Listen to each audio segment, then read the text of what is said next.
শিৰতে থাপিলো শংকৰ শিৰোমণি কণ্ঠতে থাপিলো নাম হৃদয়ত থাপিলো দুয়োজনা গুৰু যেতিয়াই বিচাৰো ৰাম ৰাম গুৰু আমাৰ প্ৰাণৰে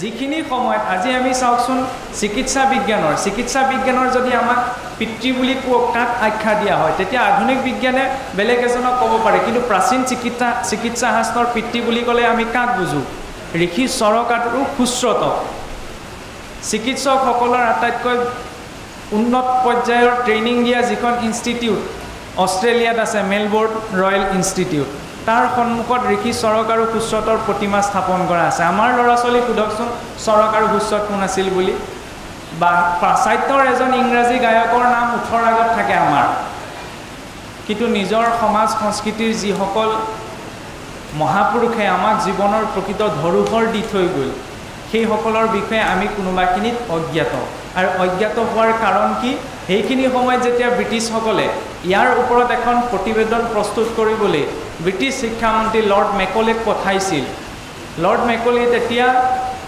মহাৰাণী ভিক্টৰিয়ালৈ এখন লেটাৰ লিখিছিল আৰু তাত স্পষ্ট ৰূপত এই কথাটো উল্লেখ কৰিছিল যে ভাৰতত যিটো গুৰুকুলৰ পৰম্পৰা আছে সেই গুৰুকুলৰ শিক্ষা ব্যৱস্থাটো সম্পূৰ্ণ ৰূপত উঠাই যদি দিয়া যায় তেতিয়াহ'লে ভাৰতীয় লোকসকলক আমি শাসনাধিষ্ঠ কৰাটো সম্ভৱ হ'ব আৰু সেই কামটো ব্ৰিটিছসকলে কৰিলে তাত সম্পূৰ্ণ ৰূপত তেওঁলোক সফলো হ'ল গুৰুকুলৰ ব্যৱস্থাটো তেওঁলোকে নষ্ট কৰি পেলালে আৰু তাৰ ফলত কি হ'ল আগতে চাবচোন আমি তিথি বাৰ নক্ষত্ৰ মাহটোত কেইটা পক্ষ থাকে বছৰেকত কেইটা অয়ন থাকে আমাৰ ঘৰত ককা আইতাই শিকাইছিল কিন্তু আজিকালি ল'ৰা ছোৱালী বুধকচোন শুনিবলৈ দৃষ্টিকটু হ'লেও এইটো সত্য যে ল'ৰা ছোৱালী বাদ দিয়কচোন আমি বহুতো জ্যেষ্ঠ লোকে আজিকালি বছৰেকত কেইটা অয়ন থাকে সেই কথাটো চিনি নাপাওঁ এই কথাখিনি আমি কেলৈ টানি আনিছোঁ কাৰণ এই কথাখিনিৰ সৈতে গীতাৰ এটা বহুত গভীৰ সম্পৰ্ক আছে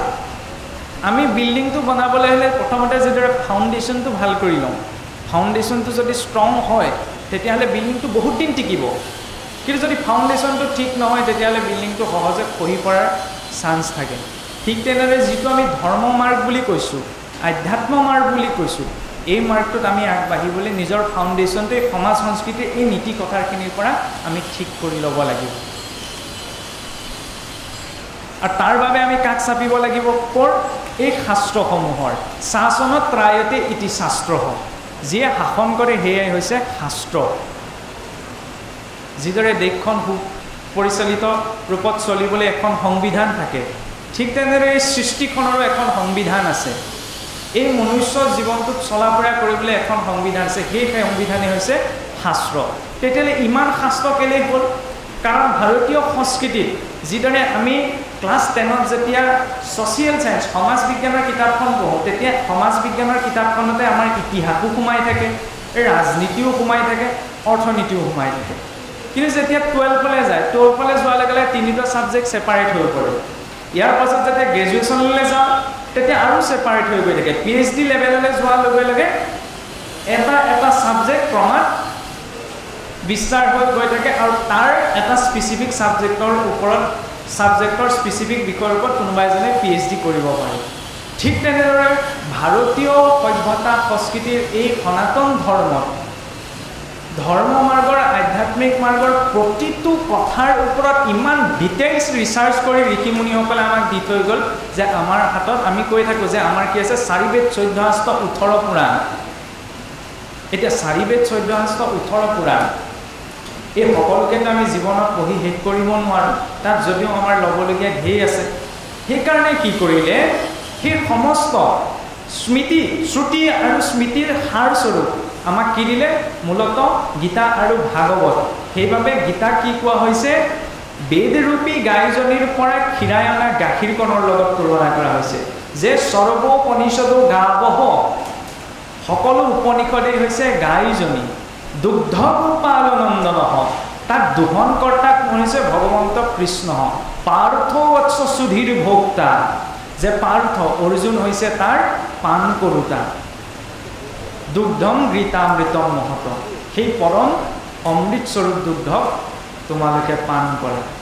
আৰু সেই মহাভাৰতৰ যুদ্ধৰ মাজত দিয়াৰো এটি তাৎপৰ্য আছে যে ভগৱন্ত কৃষ্ণই চাওকচোন আমি কাৰোবাক কিবা এটা কথা বুজাবলৈ হ'লে কেনেকৈ বুজাওঁ আছুতীয়াকৈ মাতি আনো ভালকৈ বোলে হুলস্থুল হৈ থকা নাই সন্মুখত বহুৱাই লয় বহুৱাই পেলাই কম যে হেৰি কথাটো এনেকুৱা নহয় এনেকৈ ভাবি চাব লাগিছিলে বিষয়বিলাক কিন্তু এনেকুৱা তেনেদৰে আমি আলোচনা কৰোঁ নহয়নে কিন্তু ভগৱন্ত কৃষ্ণই গীতাৰ জ্ঞান অৰ্জুনক ক'ত দিছে ৰাজপ্ৰসাদত বহি বা বাগানত বহি ফুলনিৰ মাজত বহি দিয়া নাই যুদ্ধৰ মাজত দিছে যুদ্ধৰ মাজত দিয়াৰ প্ৰয়োজনীয়তা কি আহি পৰিল যে জ্ঞানৰ কথা যদি তেওঁক বুজাবলগীয়া আছিল যুদ্ধৰ আগতেই বুজোৱাহেঁতেন ভাল আছিল কিন্তু যুদ্ধৰ মাজত দিয়াৰ প্ৰাসংগিকতা এইকাৰণেই আছে কাৰণ যেতিয়ালৈকে যিকোনো মাৰ্গত এজন ব্যক্তিয়ে নিজেই জিজ্ঞাসা প্ৰকাশ নকৰে তেতিয়ালৈকে তেওঁ একো পাব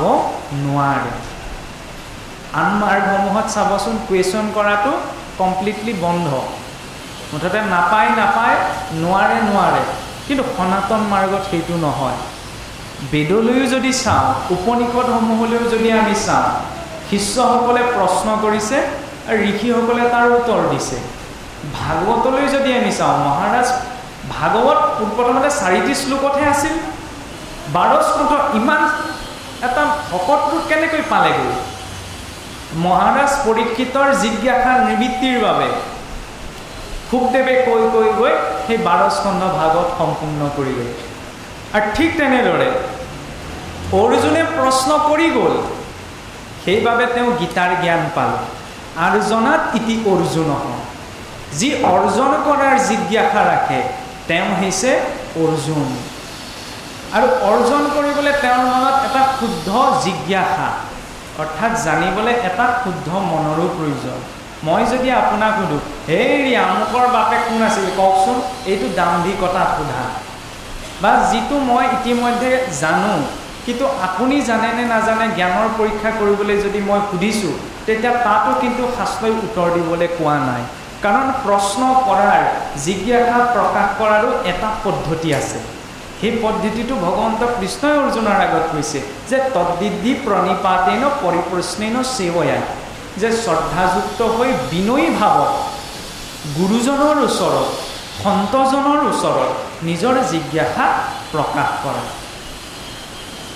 কাৰণ বিদ্যা দদাতি বিনয়ম দদাতি পাত্ৰম প্ৰকৃততে বিদ্যা অৰ্জন কৰিবলৈ মনত বিনয়ী ভাৱটোৰ প্ৰয়োজন আৰু সেই বিনয়ী ভাৱটো আহিলে আমি স্বাভাৱিকতে পাত্ৰলৈ ৰূপান্তৰ হৈ পৰোঁ সেই বিনয়ী ভাৱৰ আটাইতকৈ ডাঙৰ উদাহৰণ হৈছে ভক্ত হনুমান কেনেদৰে চাওক এই যেতিয়া ভগৱান ৰামচন্দ্ৰই ভক্ত হনুমানক আই সীতাৰ খবৰ ল'বলৈ আঙঠিটো দি পঠাইছিল আৰু যেতিয়া ভক্ত হনুমান গৈ পেলাই সীতাদেৱীৰ সন্মুখত উপস্থিত হৈছিলগৈ তেতিয়া সীতাদেৱীয়ে সুধিলে তুমি মোৰ স্বামীৰ চিহ্নটি লৈ আছা তুমি কোন তোমাৰ পৰিচয় দিয়া তেতিয়া ভাবি চাওক হনুমানৰ ওচৰত এইখিনি কোৱালিফিকেশ্যন আছিল হনুমানে ক'ব পাৰিলেহেঁতেন মই সেই পৱন পুত্ৰ হনুমান যিয়ে অষ্টসিদ্ধি আৰু নৱনিধিক দান কৰিব পাৰে নহয়নে কম ডাঙৰ কথা নে দেৱতাসকলেও সহজে অষ্টসিদ্ধি আৰু নৱনিধিক দান কৰিব নোৱাৰে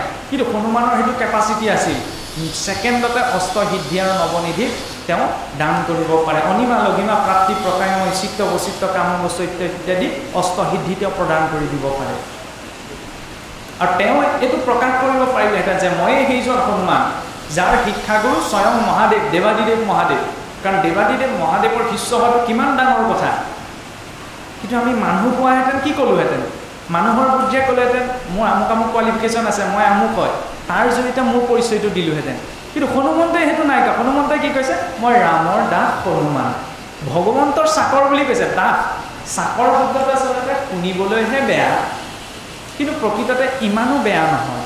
চাকৰ মানে হৈছে কি কাৰোবাৰ দাসত্বত কাম কৰা। এতিয়া আমি লৌকিক জগতখনত কাৰো দাসত্বত নাথাকিব পাৰোঁ, কিন্তু যদি আমি বিচাৰ কৰি চাওঁ আমি প্ৰত্যেকজনেই কিন্তু একোজন দাস। এই দাস কিন্তু বন্ধনৰ বাবে নহয়, এই দাসত্ব হৈছে পৰম সুখৰ বাবে। কিয়? কাৰণ চাবচোন আমি যে সনাতন ধৰ্ম কৰি থাকোঁ, সনাতন মানে কি? যিটো হিন্দুৰ বাবেও প্ৰযোজ্য হ'ব, মুছলমানজনৰ বাবেও প্ৰযোজ্য হ'ব। নীতি নিয়মৰ ক্ষেত্ৰত পাৰ্থক্যতা আহি যাব পাৰে। তেতিয়াহ'লে আমি যে সনাতন ধৰ্ম কৰিছোঁ, তেতিয়া সনাতন ধৰ্ম এনেকুৱা কি বিশেষ কেৰেক্টাৰটোৰ কথা বুজুৱাবলৈ চেষ্টা কৰা হৈছে যিটো মুছলমানজনৰ বাবেও প্ৰযোজ্য, হিন্দুৰ বাবেও প্ৰযোজ্য, খ্ৰীষ্টানৰ বাবেও প্ৰযোজ্য। সেইটো হৈছে সেৱা ধৰ্ম। কিদৰে সেৱা ধৰ্ম? আজি গৃহস্থী লোকজন গৃহখনৰ সেৱা কৰ্মত পবিত্ৰ হৈ আছে, নহয়নে? এজন শিক্ষকে শিক্ষানুষ্ঠানত শিক্ষাদানৰ জৰিয়তে সেই শিক্ষানুষ্ঠানৰ সেৱা কৰ্মত পবিত্ৰ হৈ আছে। ৰাস্তাত কাম কৰি থকা ব্যক্তি এজনো সেই সমাজ সেৱামূলক কৰ্মত পবিত্ৰ হৈ আছে। নামঘৰৰ নামঘৰীয়াজনো সমস্ত ৰাইজৰ হৈ ভগৱন্তৰ ওচৰত চাকি বন্তি গছ জ্বলাই সেৱামূলক কৰ্মত পবিত্ৰ হৈ আছে।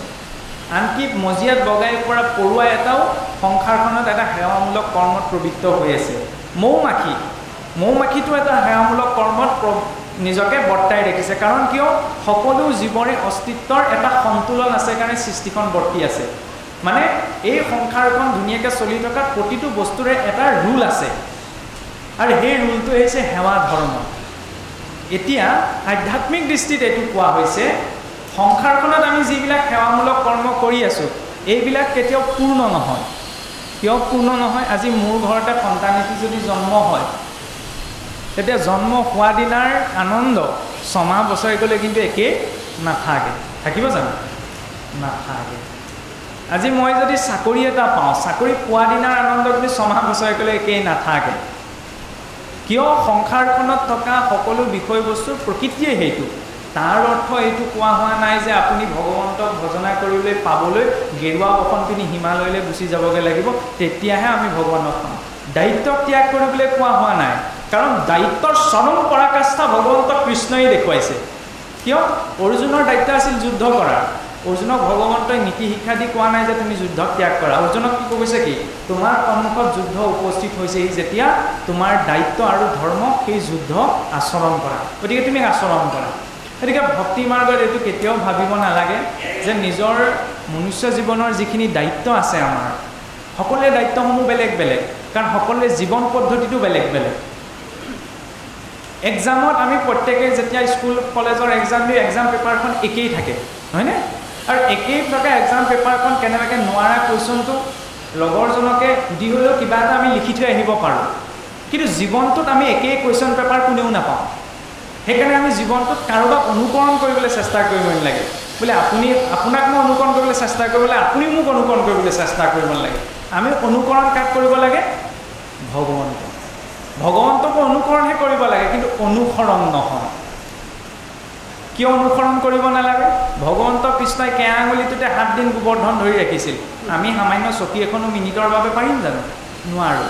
সেইবাবে ভগৱন্তৰ লীলাসমূহৰ পৰা আমাৰ শিকাটো লাগে, তাক আমি নিজে আচৰণ কৰিবলৈ যোৱাটো কিন্তু ভুল। যিহেতু ভগৱন্তৰ জন্ম কৰ্মৰ সকলো লীলা হৈছে দিব্য। জন্ম কৰ্ম স্বামী দিব্য লীলা য়ৌবেতি তত্ত্বতঃ, যে ভগৱন্তৰ জন্ম কৰ্ম সকলো লীলা দিব্য। এতিয়া সংসাৰখনৰ সেৱাৰ অৰ্থে আমি যিবিলাক আমি কৰ্ম কৰোঁ তাত সম্পূৰ্ণ আনন্দ নাই, কাৰণ এইখন জগতত 2 প্ৰকাৰৰ আনন্দ আছে। প্ৰথমটি হৈছে ভৌতিক আনন্দ, দ্বিতীয়টি হৈছে আধ্যাত্মিক আনন্দ। ভৌতিক আনন্দ কি হয়? প্ৰথমতে পাওঁতেই গোটেই পৃথিৱীখন পোৱা নিচিনা লাগে, তাতকৈ যেন আৰু মোৰ বাবে সুখ নাই। কিন্তু কি হয়? দিন বাগৰাৰ লগে লগে ইয়াৰ পৰিমাণ কমি কমি গৈ থাকে। কিন্তু আধ্যাত্মিক আনন্দ ইয়াত সোমোৱাৰ লগে লগে ক্ৰমাৎ ইয়াৰ মাত্ৰা বাঢ়ি বাঢ়ি গৈ থাকে। এতিয়া উদাহৰণস্বৰূপে আধ্যাত্মিক আনন্দৰ আটাইতকৈ ডাঙৰ উদাহৰণ হৈছে কি? ভগৱন্তৰ নাম। এতিয়া ৰাম বা কৃষ্ণ বুলি ক'লে কাৰোবাৰ নামো হ'ব পাৰে, নহয়নে? বোলে ৰাম শইকীয়া, ৰাম গগৈ, ৰাম শৰ্মা, নহয়নে? কিন্তু সেই একেটা নামকে যেতিয়া আমি বৈষ্ণৱ মাৰ্গত ব্যৱহাৰ কৰোঁ আমাৰ বাবে সম্ভাষণ হৈ পৰে। এতিয়া কৃষ্ণ কৃষ্ণ ভালে আছেনে?